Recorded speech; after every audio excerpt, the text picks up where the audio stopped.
Welcome back to Link by Golf. I'm your host Ross McGuire, and today I'm recording this episode from the clubhouse at Royal Dornoch Golf Course.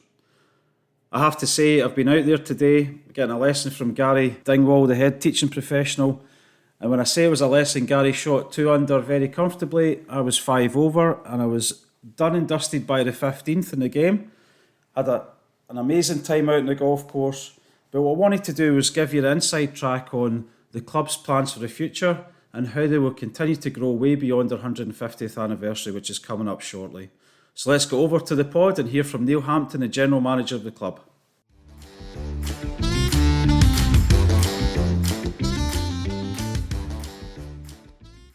I'm with Neil Hampton today from Royal Dornoch Golf Club. Neil, thanks for joining me. Royal Dornoch has acquired 50 acres of land adjacent to the course. Can you elaborate on how this acquisition will enhance the Struy course and the potential for a new par 3? Thanks, Ross. Great to see you, and thanks for inviting me on the podcast. I'm looking forward to this.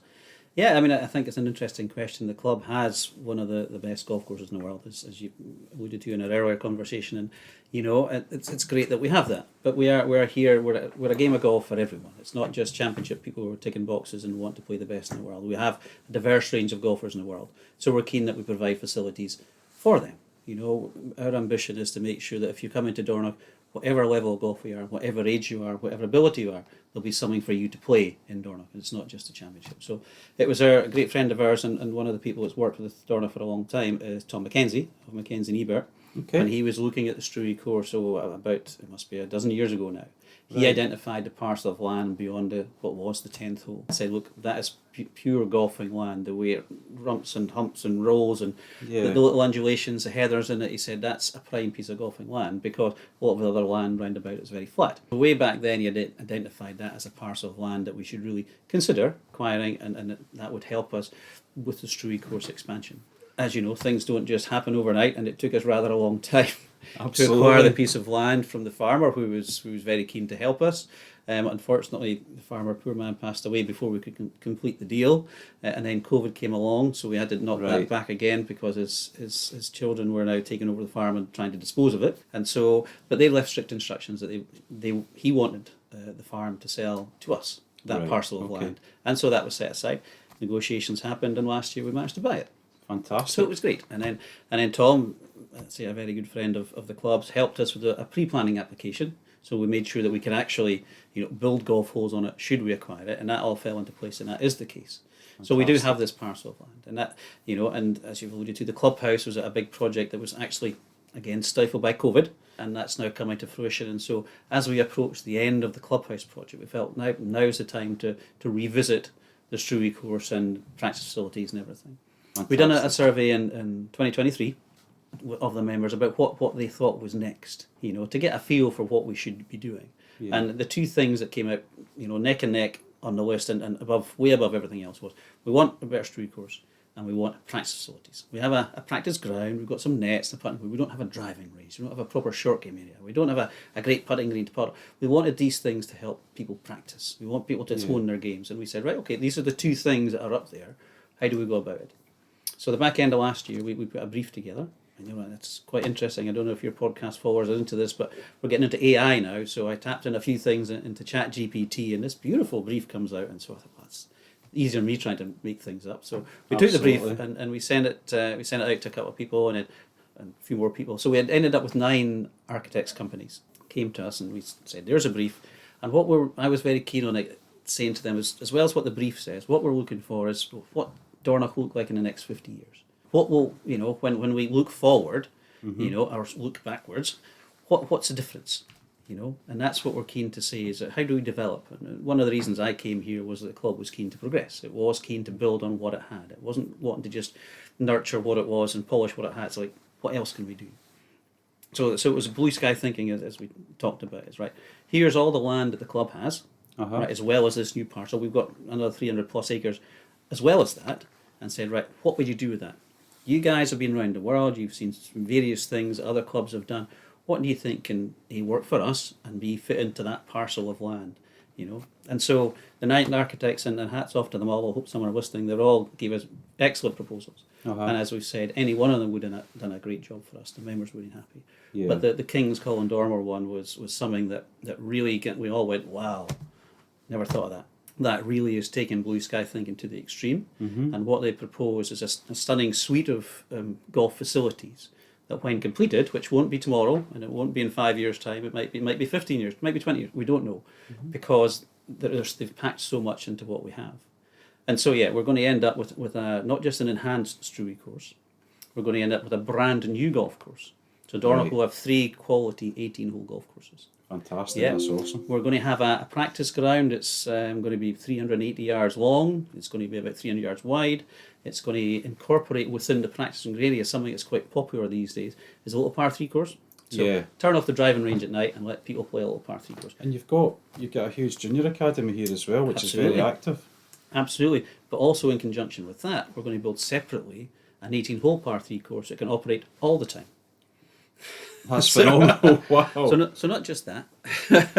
There'll be a big short game area next to the driving range, but also round the clubhouse. All this area is slightly remote where the Struy course is. But round the clubhouse, we're going to have a 4-hole par 3 course, as well as a Himalaya-style putting green of about 3 acres, they reckon. So there's lots of facilities around the clubhouse, facilities close to the clubhouse, and some slightly remote, but really proper golfing stuff. So this proposal was given to our members, and they all, as we did when we saw it first, Ross was, wow, that's amazing. This is going to be something special. So we were, as I said, we're trying to develop and put something into place that really shows that golf is for everyone. And if you come to Dornoch, you'll be able to play your style of golf at the level you want to play at. That's really fantastic. And then you touched on it there as well, Neil. You've got the new clubhouse open, which looks amazing. The view is going to be incredible from there. So how do those developments contribute to the economy and the community engagement here in Dornoch? Yeah, I mean, we've tried very hard always to be a community-focused golf club. But one of the remits I got when I arrived here, and I've said this to many people, one thing I was told that the club needs to get closer to the town. For some reason, and I have no idea why, because I wasn't here, it seemed to have divorced itself a little and wasn't integrating, wasn't working with, wasn't helping the town. So part of my job was to get in there and really be part of it and show that the club wants to be part of it and contributes to it. So I sat on many boards and went to many meetings, and when asked for help, found a way of helping. You know, things like we have the Christmas lights for the town are stored in our shed. We cut the airstrip. You know, the flowers and fair people, the people that water the hanging baskets, we look after their car for them during the winter. So there's lots of little things that we do. If somebody needs a little bit of stuff, we'll send a greenkeeper along to help out. So we really are. We contribute a lot of money to the town now. Yeah. Firstly, via the new lease that we signed, which puts 50 grand a year into the local common good fund, but also about 10 years ago we started what we call our community fund. Now, I've talked about the new lease, but the old lease was only £150 a year. And rightly, sounds like a bargain there. It is, Rob. And rightly, the people of Dornoch said, "Look, you guys are doing really well, and you're only paying £150 for the piece of land. Yeah. If you were at a small community club like Satine or a Golspie, we could understand that, but you guys are making money." And we all said, "No, you're right. We understand that." So what we put together is a community fund. So we take £10,000 and we allow the local community groups and projects to apply for up to a £500 grant. Yep. So once a year we allocate that money. This year I think we had 35 different groups applied, but we could only satisfy I think 27 or 28. So it's great that the groups want to get involved, and we distribute that money back into town. So there's lots of things that we try and do. That's not answered your question about the clubhouse. But the town have been very supportive of the clubhouse. They understand where our business is going. Yeah. And if we can create a better facility off the course, they understand the quality that we can provide is going to raise the level, and the number of people that will come will probably increase.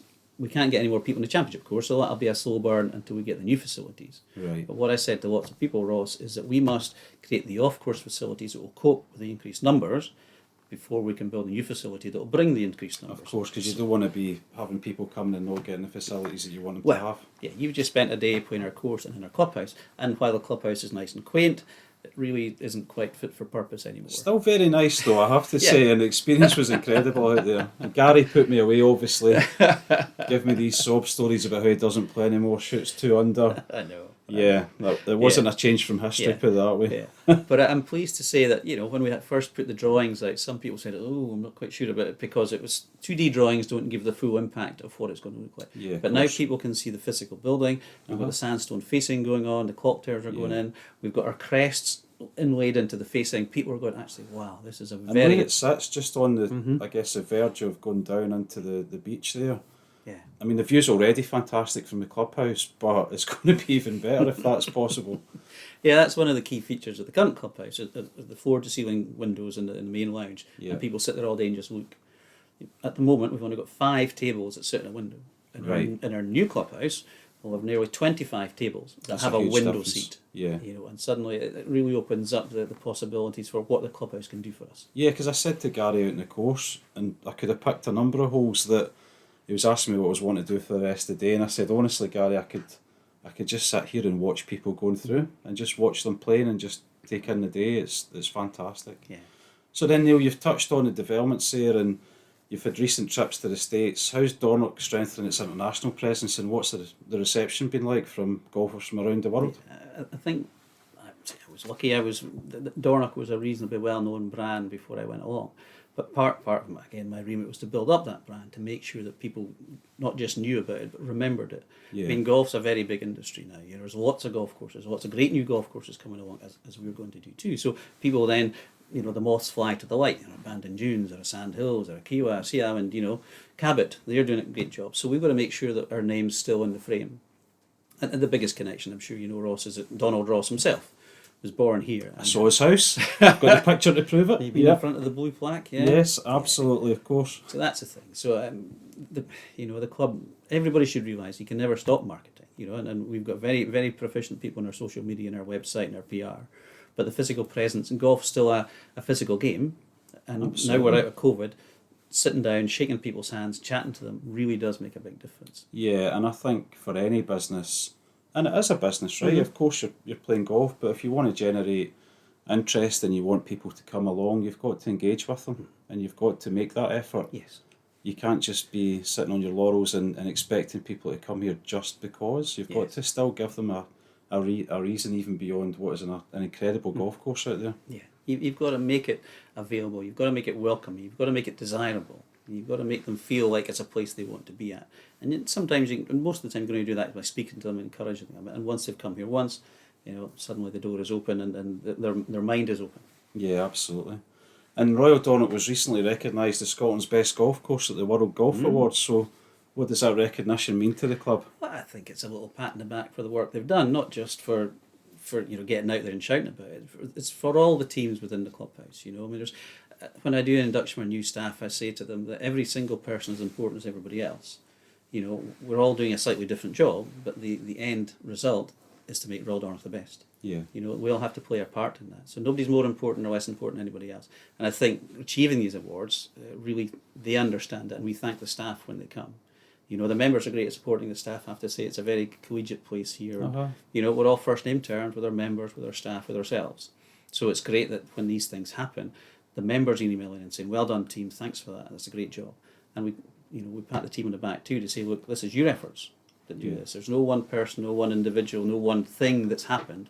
It's a team effort that makes it. It's the old, how do we get the man in the moon? Well, we all do it." Well, and I've got to say, I came into the clubhouse yesterday, and you know, the welcome I got was fantastic. I was introduced to all the history and invited to just walk around and see what was there, and the staff have been fantastic. So that comes into your leadership philosophy, Neil. So you've been at the helm here during significant transformations. How do you describe your leadership approach, and what values guide your decisions at the club? Well, the leadership approach is having the right people and letting them do it. You know, it's not micromanaging. It's letting them. You know, it's sometimes it's hard. You know, but if you have the right people behind you, that softens the blow and makes it easier. There's lots of things that people don't see behind the scenes here. Think it's just people golfing, but any business has lots more going on. And I want to let people do what they're good at. Yeah. You know, it's the old Steve Jobs philosophy: is you employ the best people and let them tell you what to do, not tell them what to do. And I'm the same. You know, I'm the general manager. I'm not the specific manager. Yeah. So it's about encourage them to have initiative, have desire. You know, have objectives of their own day to satisfy everybody. Again, part of the induction, we say that there's only one way to do your job, and that's to the best of your ability. If you're not doing it to your best of ability, we need to have a chat. Yeah. And that's the way we try. Or as Jamie Edwards, who's been on the pod, would say, we need to have a conversation. But yeah, let people get on with it. You know, they're all individuals. If you've gone through the right employment process, they will shine for you. And if they don't, then they know it and you know it.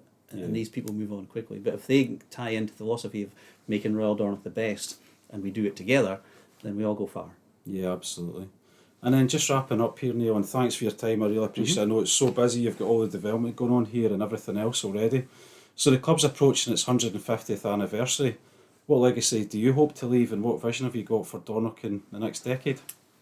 Well, I'd like to think, as we all do, we've left it in a better place.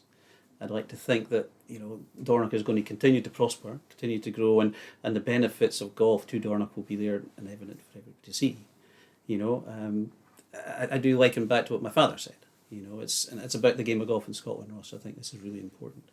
That it's not ours to keep, it's ours to share, and Scotland always does that. You know, any golf course you go to, you can get a game of golf. Yeah, absolutely. You know, and my philosophy, again, back to that, is again, harkened back to my dear old dad. I said, you know, what is it about it? What's my job?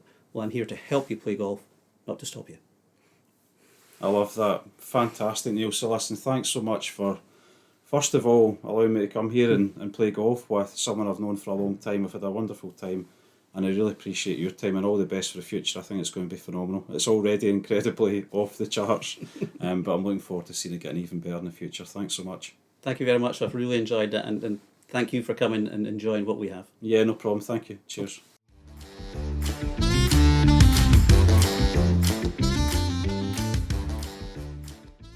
Thanks for listening, everyone.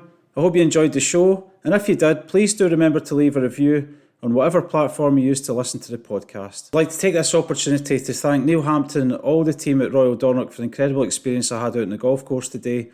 And not only that, the staff are fantastic when you get into the clubhouse, and the food is wonderful. It truly is an exceptional experience that can't be beaten anywhere. The great news is, if you want to have that experience for yourself, the show's supported by Lomond Golf Tours. Let's hear from the team now to take us out. At Lomond Golf Tours Scotland, we understand that choosing the perfect golf trip can bring its challenges. With more than 500 golf courses in Scotland and another 2,000 around the UK and Ireland, many of our guests don't know where to start. But for Lomond Golf Tours, it's not just about the golf, it's about providing an experience that will exceed expectations, that will turn dreams into realities, and that will create memories that last a lifetime. Lomond Golf Tours have helped thousands of guests build bespoke golf trips to create a magical experience. Travel in style, whether executive chauffeur travel, whether it's golf on a major championship venue or one of our hidden gems, 5-star accommodation or a boutique bed and breakfast, or is it whisky tasting on a private boat? Lomond Golf Tours are here to help build the tour of a lifetime. Whether you're celebrating a special occasion or ticking it off your bucket list, embark on a trip that you'll remember forever. To learn more about our offerings for 2025 and beyond, visit www.lomondgolftours.com.